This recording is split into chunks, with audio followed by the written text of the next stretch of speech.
Welcome back to online classes. Dear students, how are you? I am James here. Today I am going to discuss with legal research design. Okay, legal research design. This subject is legal research and methodology. I think you know very well the topic. Okay, so under this subject, meaning of legal research and research design. Okay, so what is the meaning of legal research designing? You know very well design, something drawing, some structural. Okay, that is ordinary concept. The same concept only we are applying in this legal area of taking any research. So to design is to plan. That is, designing is the process of making decisions before the situation arises in which the decision has to be carried out. Designing is thus a process of deliberate anticipation directed towards bringing an expected situation under control. Here, the social legal research means guided either by desire to gain knowledge or by an urgency to solve a problem scientifically. Works out a plan of study. While conducting an inquiry, one may anticipate various difficulties that may have to be encountered in the course of study and decide what to do under such circumstances. Here, he records his decision in advance. This type of logical and systematic planning to direct the research is called a research design. Okay, and according to Pauline V. Young explained, a research design is a plan of action. Plan. You must plan earlier. Without plan, you cannot able to draw any other design and all. A plan for collecting and analyzing the data in an economic, efficient and relevant manner. Okay, and other thing and other researchers, research design is the plan, structure and strategy of investigation conceived so as to obtain answers to research questions and control variance. And what is the good research design or idealized? After formulation of a research problem, the researcher in a position to consider how he will work out to solve the problem. The procedure that the researcher would have liked to adopt the solving a problem if he was completely unrestricted by practical exigence and limitation is the idealized research designing. And another part of the legal research designing means practical research design. What is the main of theme here? Parts of research. Another name is parts of research design. The researcher has to translate the idealized research model into a practical one. The practical research design may be conceived of as comprising, I'll give you 4 phases. Number 1, the sample designing. Number 2, the observational designing. Number 3, this statistical designing. The last one, the optional design. Okay, what is that? The sample design, which deals with the method of selecting the subjects to be observed for if given study. Okay, and the second part of the observational designs means which is related to conditions under which the observations are to be made or the data are to be secured.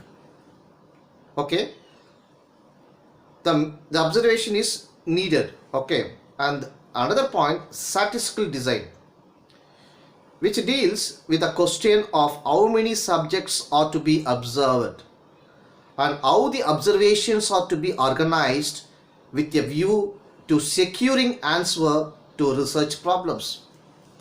Okay, and last one, the operational design, It deals with the specific techniques by which the procedure specified in the sampling, statistical and observational design can be carried out.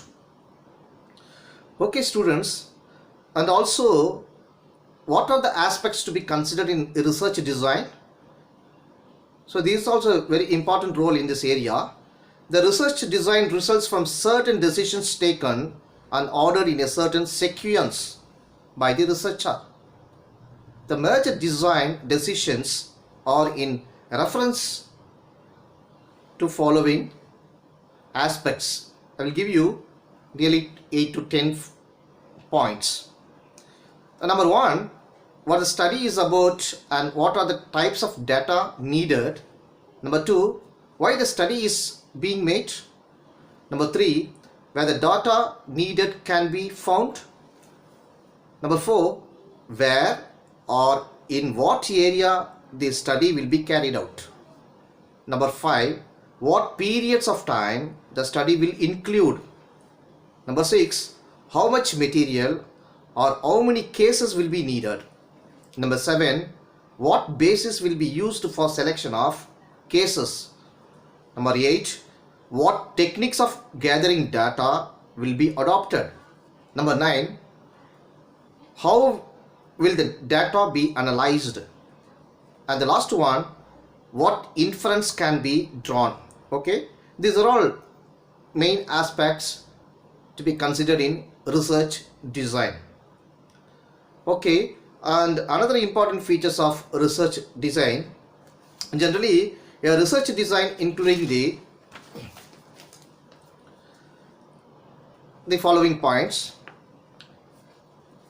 Number one, title of the topic and determination of its scope. Number two, background knowledge and introduction of the problem. Number three, nature of study descriptive, explanatory or experimental. Okay, you just explain or experimental study based on this case study. And next point, description of short-term and long-term objectives and awareness regarding context. Next point, making of hypothesis and using of appropriate concepts and variables. And another point, approximate time schedule for research. And next point, basis of data collection and appropriate tools and techniques. And another point, analysis and interpretation of data collected. This is the main reason, this is the main concept. Okay, along with the decision regarding the problem of generality and validity. The last one, nature and amount of resources at once disposable. Okay, students, and further another steps or procedure of a research design also available. I will give you few things for your research purpose. A research design is not a highly specific plan to be followed without deviations, but rather a series of guide posts to keep one hand in the right direction. It is tentative as study progress, new aspects, new conditions and new connecting links in the data come to light, and it's necessary to change the plan as circumstances demand.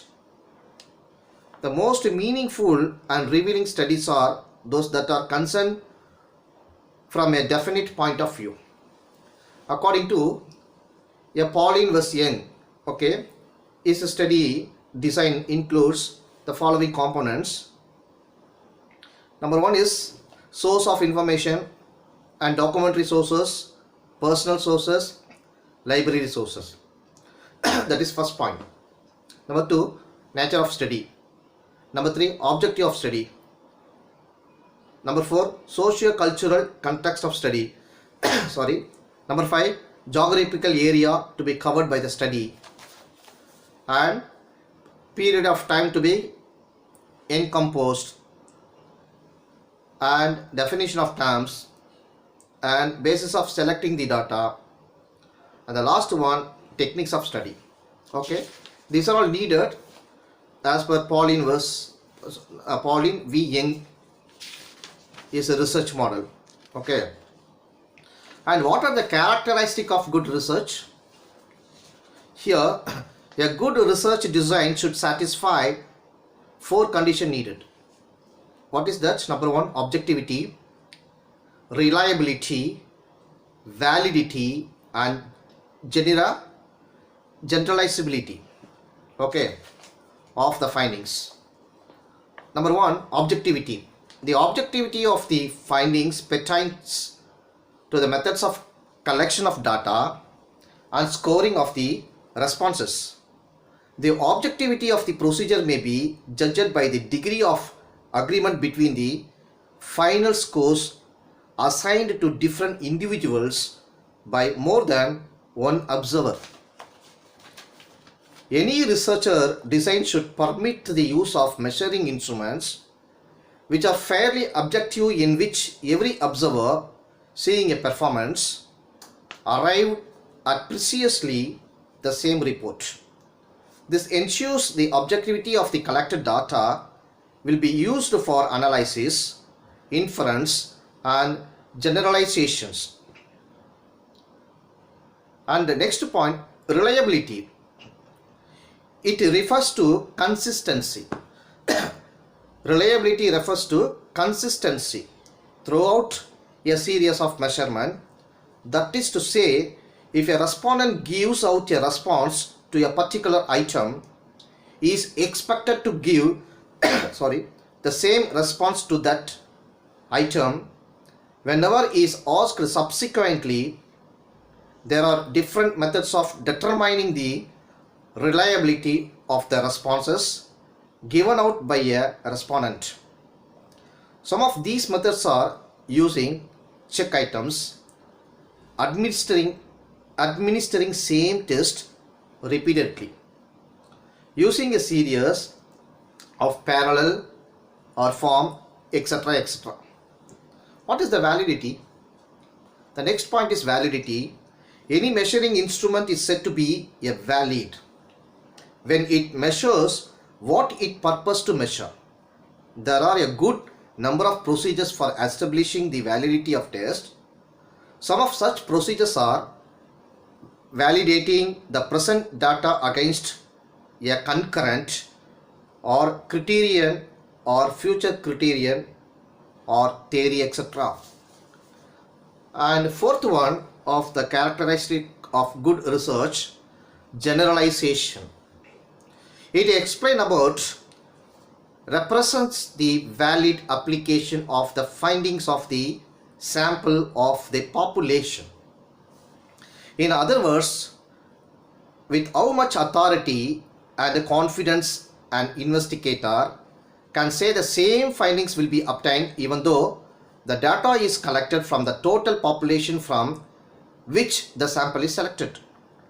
A good research design should ensure that, number 1, the measuring instruments can yield objective, reliable, and valid data.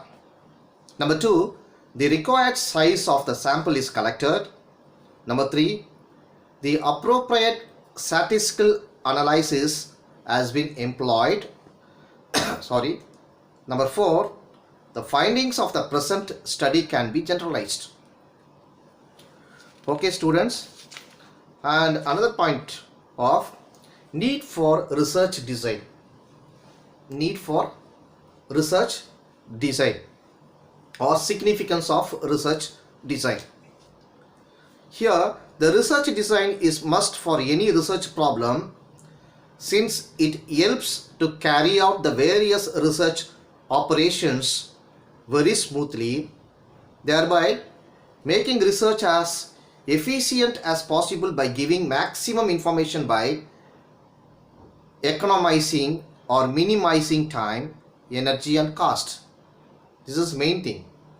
The research design stands for advancing planning of the methods to be adopted for collecting the relevant data and the techniques to be used in their analysis, keeping in view of the objective of research and the availability of time, physical and financial resources.